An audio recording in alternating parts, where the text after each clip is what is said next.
Gusto nyo marinig? O eto, paririnig natin sa inyo. Kung sa darating na panahon ay merong tatagbong kapangalan ko, abay hindi ko anak yan. Sapagkat yung aking anak matagal nang namatay dun sa London. Nako, bago pala itong magurgur si Percy Lapid, ay may hawak itong audio na matagal na raw wala si Bongbong Marcos doon sa London. Ako, panoorin po natin ito at kayo na pong humusga kung totoo ito o hindi. At ipinagtapat ko sa aking report yung naging recipient ako isang beses ng pondo galing sa loyalist. Kasi po, iyaan ay minomonitor ng gobyerno, di ba? Ilang beses nagkaroon ng kudeta. Saan kinuha ang pera niyan? Di ba? Ginamit nila yung mga sundalo ng mga opisyal. Pinapunta sa kung saan, di ba? Nagkaroon sa Makati, nagkaroon sa Manila Hotel. Yun pala, pinopondohan talaga yan.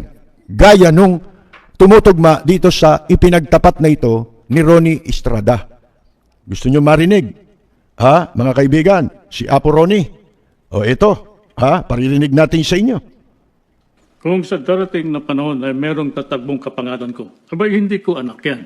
Sapagkat yung aking anak matagal nang namatay dun sa London.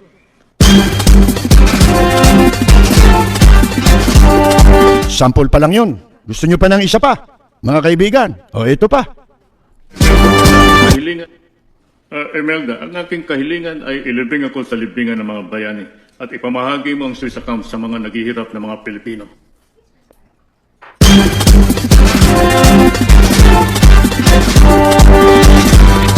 Mga kaibigan, ngayon naman, ating iparirinig sa inyo ang pag-uusap. Hindi ko pa ito narinig kasi hindi ako nagbukas niyan na ipinadala sa ating yan. Hindi ako marunong magbukas.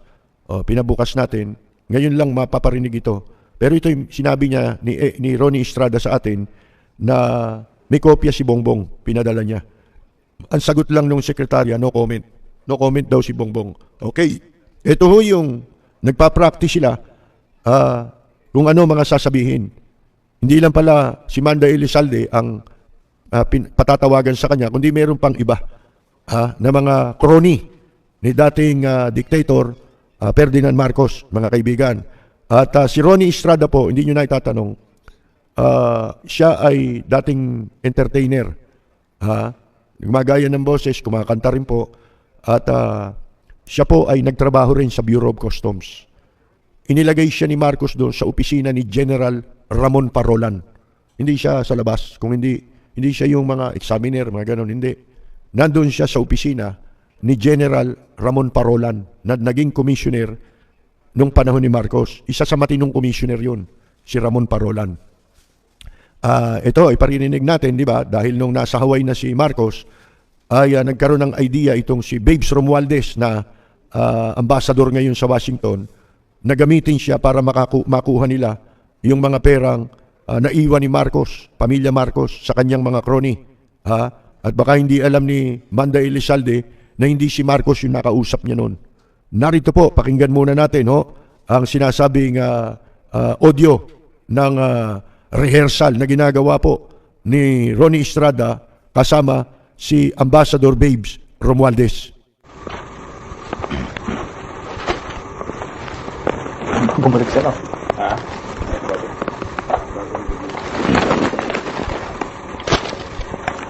Hello, Tony.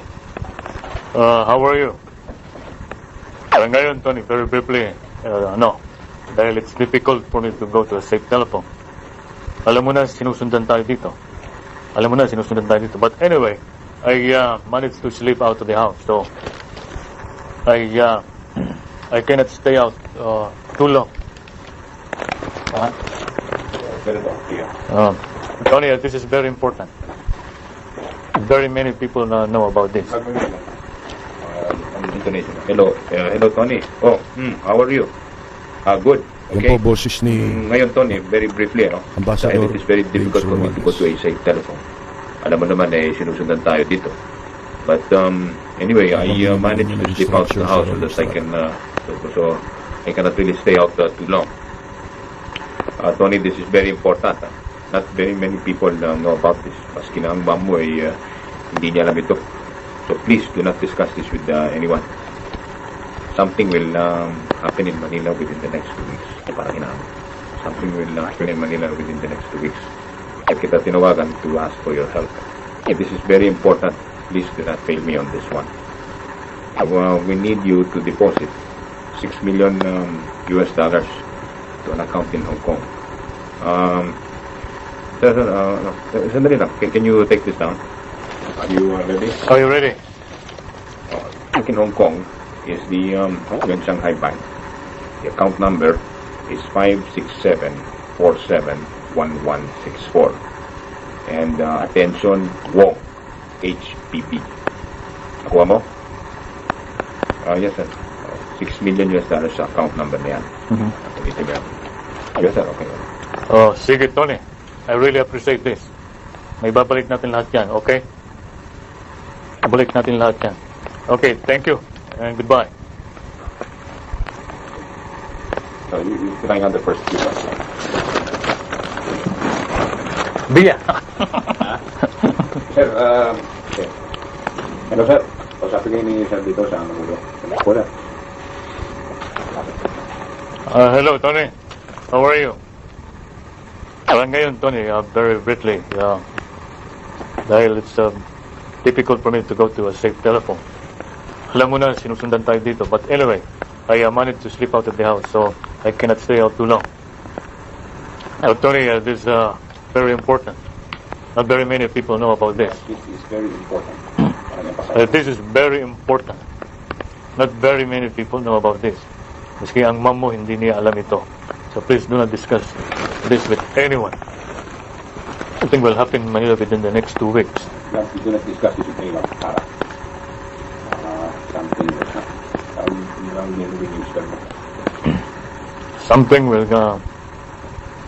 Something will happen in Manila within the next 2 weeks. Kaya kita tinawagan to ask for your help. So it is very important. Please do not fail me on this. We need you to deposit $6 million US dollars to an account in Hong Kong. Can you take this down? Dali lang, sir. Are you ready?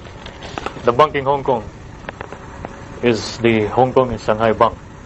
Account number is 567471164. 567471164. Attention, Wong. HPB. Nakuha mo. Sige, Tony, I really appreciate this. May babalik natin lahat yan. Okay, thank you. Goodbye. In case negative, hindi na. You just have to do the best you can. Dahil buhay na natin ito. Baksak tayong lahat if we do not succeed. Okay, sige. So, pag-a-addict ka, so yung kung anong reaction na mag-a-addict ka, okay lang. Hindi ito yung itabuka, yung stopping yung sir, pero yung mga problema natin niya, huwag na muna. Huwag na, no? Sir, yung sir, wanted, huwag na. Dito sa direkto mo, we'll discuss about some,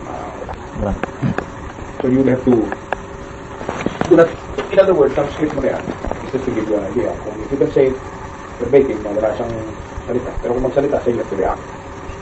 Hindi niya, makinig ka muna to. Pag hindi mo na, huwag na muna yan. But the important thing is that when you say something will happen in Manila, when you take this down, tapos yung account na nila, nakuha mo ba? Sige siya, sige. Okay. Tapos, brief, and naiintindihan mo. If you want to repeat the number, let him repeat it. Para sigurado. Alam niya na gagawin doon? Alam niya.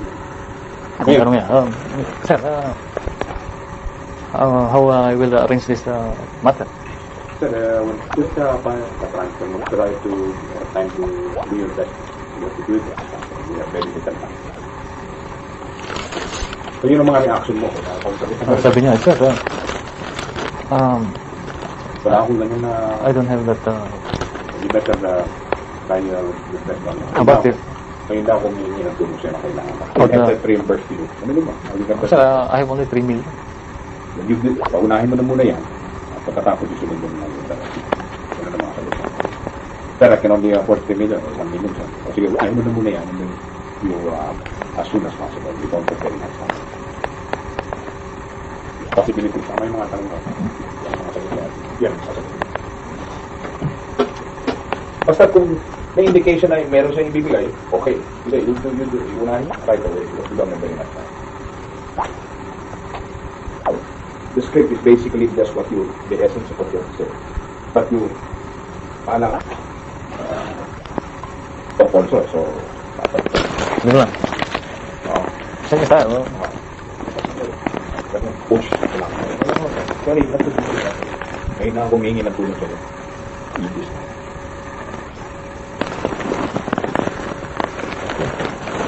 Alam, rehearse it. First time. Method time. Sinabi ko yung account number. Dandahan. Oo, dahan-dahan. Parang ano, 567 parang ganito. 471164. It will look like you're reading. And in fact, you are reading. So parang nagbabasa ka. Ito, Hong Kong Bank, 567 parang you're getting your glasses. The bank in Hong Kong is the Hong Kong and Shanghai Bank. The account number is 567 47 1164. Attention, Wong, HPB. Aqua mo. Parang you're, but you'll get it at the same time. Di ba si Tony surrender na? Akala ko nagalit siya sa Kaya dito nga na. tayo gumagano nila yun. Kaya nga nagagano mo siya para hindi pwede kang deny yan. Then, hindi ko naman, maganda reaction niya, hindi ka ba? Kasi talaga sa nag-look na. Ibang minamonitor sila. Kaya hindi pwedeng gawin doon eh. Siyempre, natingin ko yan. Ngayon, kung may mga message ko kasi. Abik. Nagugulat siya. Sabi mo, sir, how did you get my number? Kaya ako, sabi mo, sir, sabihin ko na ng Pepe or sabihin ko sa Pepe ako ganito. Hindi mo lang, just sabihin ko Pepe. Mas kinakaman mo nga, hindi maalam na. So, pinapis ka sa Pepe. It's very critical to pinapis ka. Ano lang. Saka talagang delikato kung pinapis ka sa Pepe mo. Kahit sinasabi na sa akin, pati TikTok, sa isa nito. Or sir can say, I never called you. Hindi siya mo. Kung sila pinitig ko, di ba, hindi ko sa kanila. Tumatak. Walang whole, that's the whole plan. That's the reason why we're to answer. May blessing siya. Oo, basta nag-serve lahat. Basta sinabi ko sa kanya, sir, gusto mong gawin natin ito. Ginawa namin kimanda, hindi sumunod sa mata. Siya nagsabi, subukan niyo. Di ba si Lucy medyo na-charge doon sa akin. Di ba siya hinaras? Kaya hindi nakaras yun. Pero ulo na. Lumalaro lang. Ay, si Tony tutulong yan. Alam mo, ang gawa natin dito release, baka sakali makaluso tayo. Make it one na. Thank you, sir. Kung anong hingin natin ito. Sabi na yan. Ang investment natin. That's your investment, sir.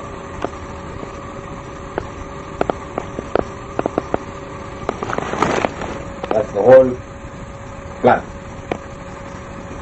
Nila talagang laro naman doon. Wait.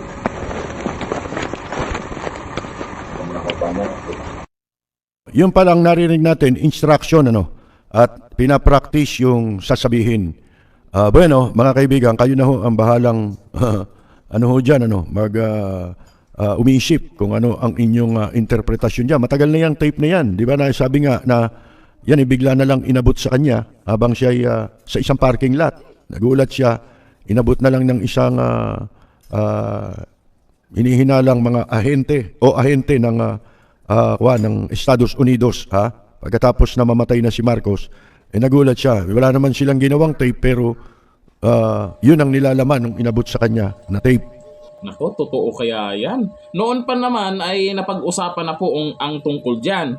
Kasi, pansinin nyo po, yung tainga, o di ba, yung nakaraan ang pinagkumpara doon sa pulburon video na hindi daw totoo dahil sa tainga. Dahil medyo malaman po dito bandang taas yung nasa video, tapos yung Pangulo ngayon na si Bongbong Marcos ay mukhang iba yung tainga. Pero, kung i-check niyo po yung batang Bongbong Marcos, yung bata pa talaga, makikita nyo na parehas doon sa video, sa pulburon video. Pansinin nyo po, malaman dito, malaman.